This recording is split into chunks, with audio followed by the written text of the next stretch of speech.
I want to talk a little bit first about the history of the relationship between the Pakistani governments and the U.S. Establishment. And I think the reason for this is that a sense of how this alliance has unfolded in the past, I think, offers insights into the dynamics behind both its current evolution, and it also confirms some sort of elementary facts about American foreign policy, the kinds of things that Michael was outlining. The second thing I want to do is talk about the sort of secret war in Pakistan and the context for it, discussing a little bit Obama's expansion of the war into Pakistan. And then the last thing I want to do, and I think this is something that hopefully we can discuss more, I want to also address the way in which I think leftists ought to be thinking about Pakistan and its people. You know, the recent assassination of the governor in Punjab, which many people might have heard about, Salman Taseer, it's raised a lot of questions, and it seems to have left a lot of people that I've talked to convinced that, you know, the Pakistani masses are lost to the Islamists. I want to issue a couple of correctives here, if we have time. So first, even before broaching the question of American policy towards Pakistan, it bears making a simple observation about the character of our own domestic ruling elite, our ruling class. As many of you know, for more than half of Pakistan's history, the country has been under the thumb of the military. Dictators found themselves in power between 58 and 71, between 77 and 88, and between 99 and 2008. The question obviously is what explains this. Why the frequent need to call on the army? I mean, there's a lot obviously that can be said, but the immediate explanation, it seems to me, is fairly intuitive. Our country at independence and after was in the hands of a political class that had very, very shallow roots in the country that they had come to govern, and the territories they had come to govern. The movement behind Pakistan, which was the All India Muslim League, as some of you might know, had always had its most solid base of support in a region of the subcontinent that actually became part of India in 1947. Thus, upon Pakistan's independence, the areas the Muslim League was called on to govern were almost uniformly places in which the movement had no serious roots. Its serious roots might even do them might be flattering them. They had no roots at all. For the most part, its base consisted of loyal landlords and tribal elites and things like this. One illustration of this fact, actually, is that Urdu, which was in many ways the sort of linguistic, ideological bedrock of that movement, was spoken by only 7.3% of Pakistan's population in 1951, and I think that's a figure about of people who spoke Urdu at all. People who spoke Urdu as a first language, I think, was 3% or something like that. And our founding father's first language, Jinnah, it was English, his first language. So you can think of this fact, the sort of thoroughgoing political weakness, their bankruptcy of our elite, as approximate explanation for the frequency and duration of authoritarian rule in Pakistan. More often than not, our ruling class has found the imperative of holding on to the levers of power to be incompatible with democratizing access or opening up access to the state apparatus. The logic of the first coup, for example, in October '58, illustrates this to the letter. It happened only 3 months before Pakistan was scheduled to hold its first general elections. One insider remembers Ayub Khan, who was the dictator and co-leader of this first coup, as warning American advisors, notice American advisors, that, quote, a large number of persons with dubious antecedents and socialist leanings will get themselves elected. Zia al-Haq, who's the dictator in the 80s, a few decades later, he continually postponed promised elections. I think when he took power, he said we'll have elections in 3 months, and he was there for 11 years. He continually postponed promised elections for fear that the People's Party, whose leader he had toppled, arrested, and then hung, would sweep the polls. In 1978, he came on TV, I think, and told Pakistan, maybe it was radio, and told Pakistan of a dream in which a voice came to him and told him that actually elections were un-Islamic and couldn't be held. And that isn't even the most ludicrous way in which a Pakistani dictator has sought to rationalize his rule. This is Ayub Khan in the 60s, once said that democracy didn't suit Pakistan because, quote, democracy can't work in a hot climate. To have democracy, you must have a cold climate, as in Britain. So what about the US? Where has the US stood in relation to these penal and bankrupt ruling elites? And I say this without meaning to scandalize anyone in the audience, I promise. But the US has an unmistakable record of backing each of the 3 dictatorships in Pakistan to the hilt. The history of the Pakistan-US alliance demonstrates, in a nutshell, what has been confirmed by the current administration's response to the popular struggles in North Africa and the Middle East. All the hot air about democracy, human rights, etc., is never allowed to interfere with the American establishment's impeccable commitment to its own strategic interest. In the 50s, Ayub was a pillar of America's anti-communist pacts, SEATO and CENTO. In the 80s, when the Soviets were in Afghanistan, the US happily poured billions of dollars into Zia's government's coffers. This is the same Zia, I'll speak about this a little bit at the end, this is the same Zia who's simultaneously introducing an unprecedented range of repressive laws to punish social and political dissent. The blasphemy laws recently in the news were given their weight by his administration, although they were actually colonial era legislation.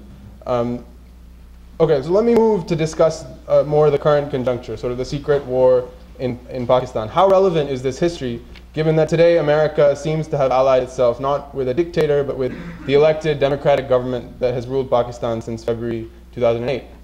The history is still very relevant, I would argue, precisely because US policymakers are still very clearly animated entirely by a consideration of their own strategic interests in Pakistan and Afghanistan, and not all by these sort of lofty concerns for democracy, sovereignty, etc. Dynamics that recall the earlier periods, I think, are very much still in evidence today. There's a lot to say here, obviously, but I'm going to restrict myself to just a couple of main points.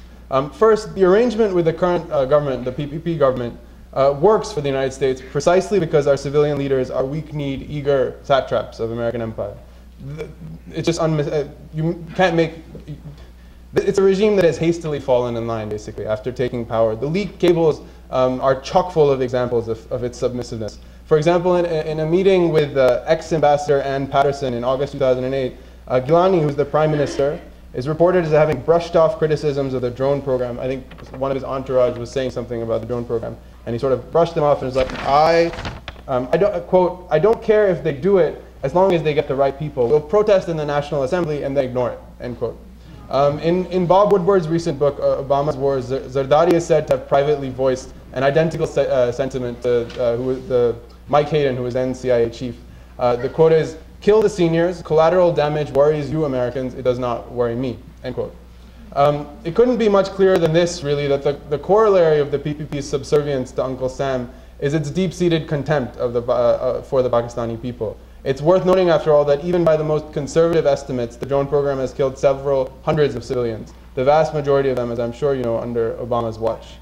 The second dynamic that I think recalls earlier periods of Pakistan-American relations is that despite the formal ouster of the dictatorship, the army remains absolutely pivotal to the alliance between the United States and Pakistan. The lead cables, again, are pretty instructive on this point, although, like Michael was saying, it's not something that you wouldn't know had you followed it earlier. What they reveal, basically, is that much of the real action of negotiating Pakistan's role in the Afghan war rests mainly with the military brass and not with the civilians. This doesn't mean that the civilian leadership is unimportant. More, it means that US planners see the top politicians as pro-American elements that they can leverage in order to influence the army to better assist US efforts in Afghanistan. There was this recent recent US announcement about the decision to triple non-military aid to Pakistan. So I think civilian aid comes to about $1.5 billion, and military aid was always around that figure as well. It came with stipulations about civilian oversight over the army that really rankled the top military commanders in Pakistan. One of Ann Patterson's cables reveals her meeting with the chiefs of the army and the ISI. The ISI is Pakistan's intelligence agency. It's under the army. In fact, Kayani, who's now the army chief, used to be head of the ISI. She's trying very hard in this meeting to smooth the issue over, earnestly explaining to the military that military aid would remain unaffected and they don't need to worry.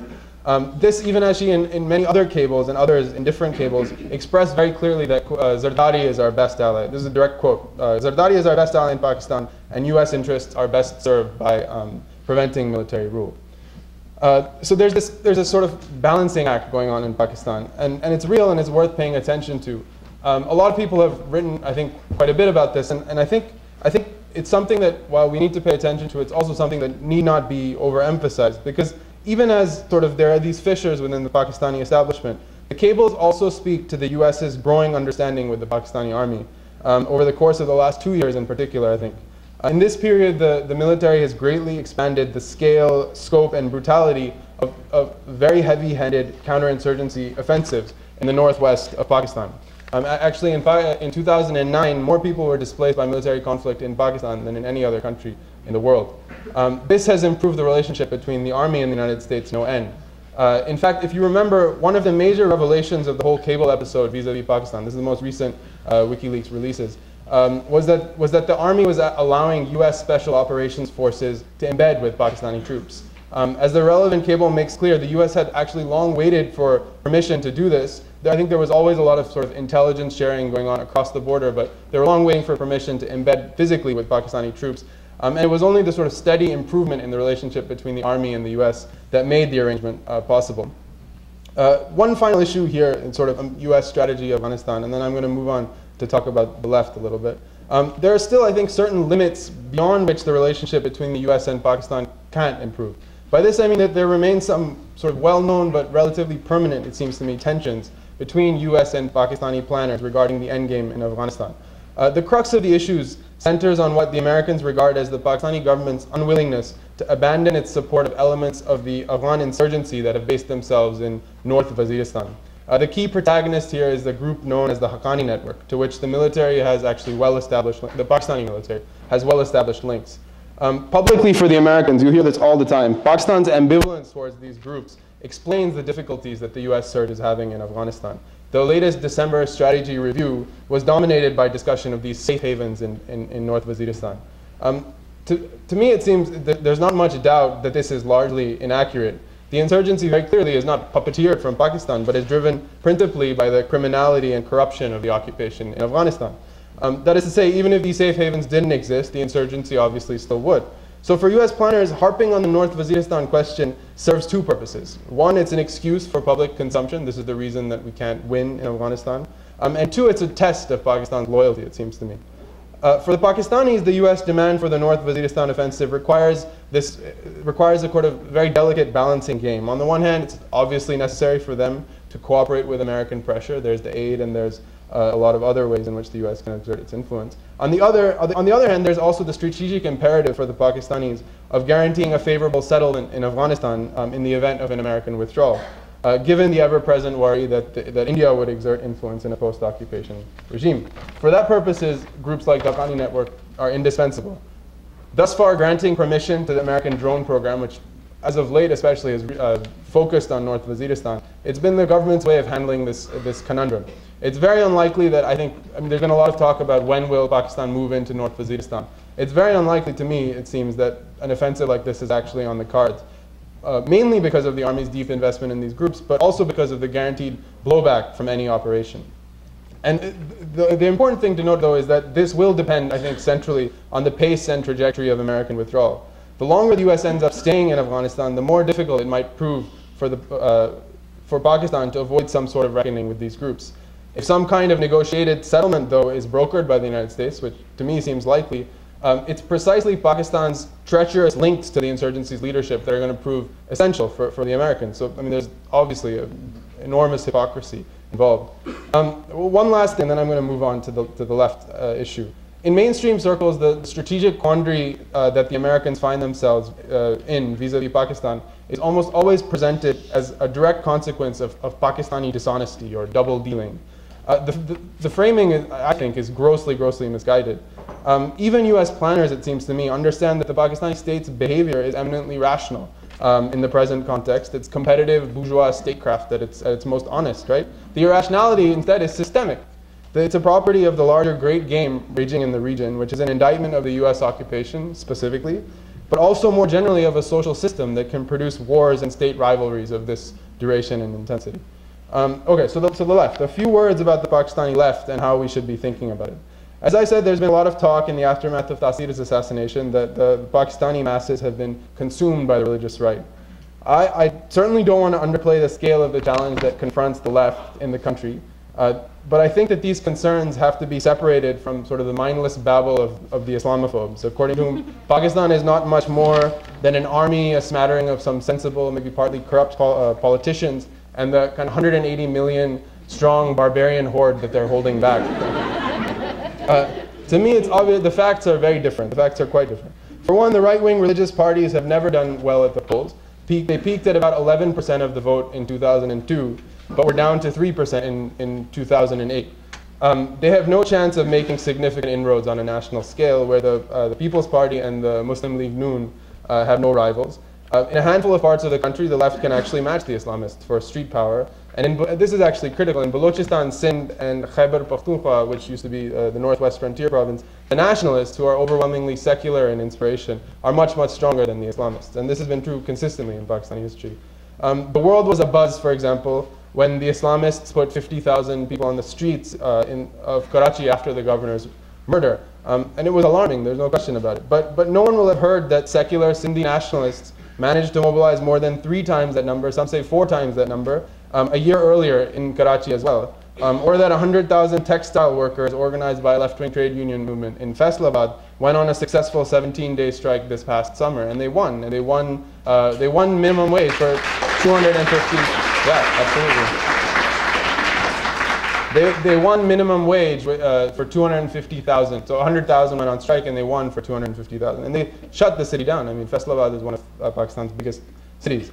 The left in Pakistan was actually quite strong in the late 60s and through the 70s. Not enough people will know, for example, that Pakistan had an extraordinary bout of mass struggle in 1968, in which workers played a leading role. From November of that year to March of the following year, the entire country was paralyzed by massive protests and strikes, leading directly to Ayub Zasr. There's a great book about 68-69 in Pakistan written by Tariq Ali, if anyone's interested. The folk account of the left's decline in Pakistan centers on a sort of alleged right-wing shift in popular consciousness over the past few decades.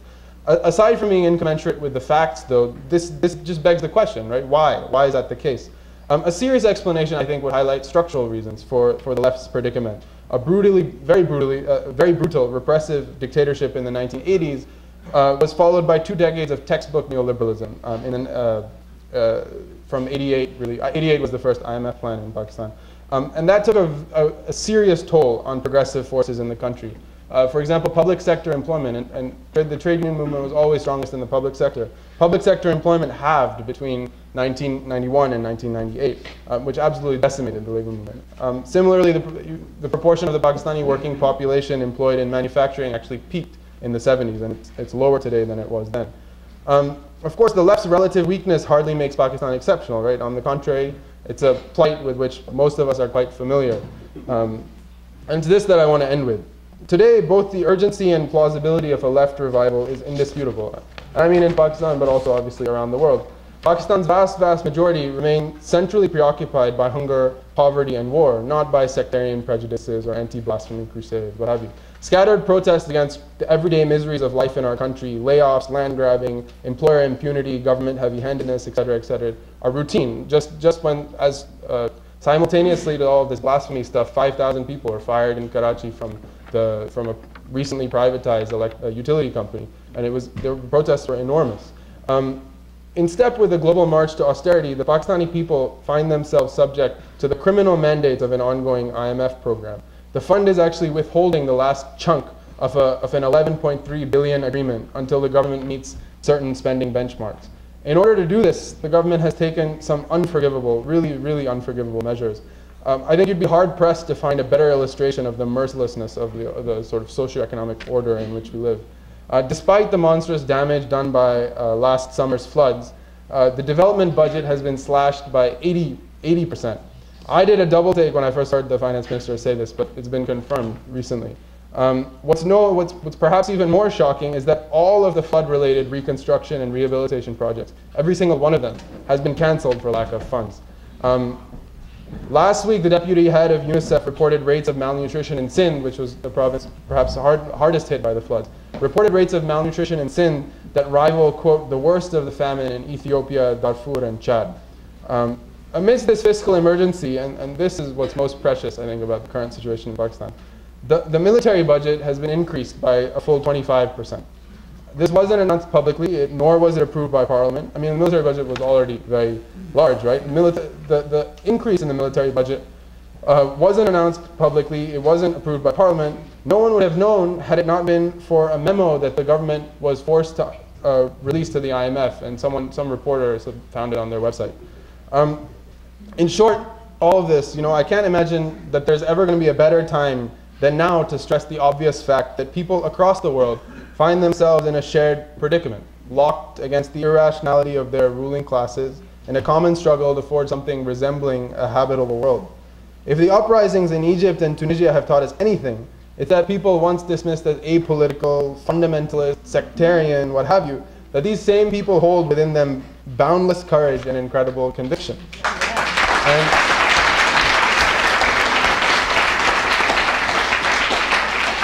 And I have no doubts that when Pakistan goes through this, as it must, it'll be no less welcome and no less inspiring than what we have been seeing in these past few weeks. So in short, long live the Arab Revolution, and may it spread far, may it spread wide, and may it spread soon.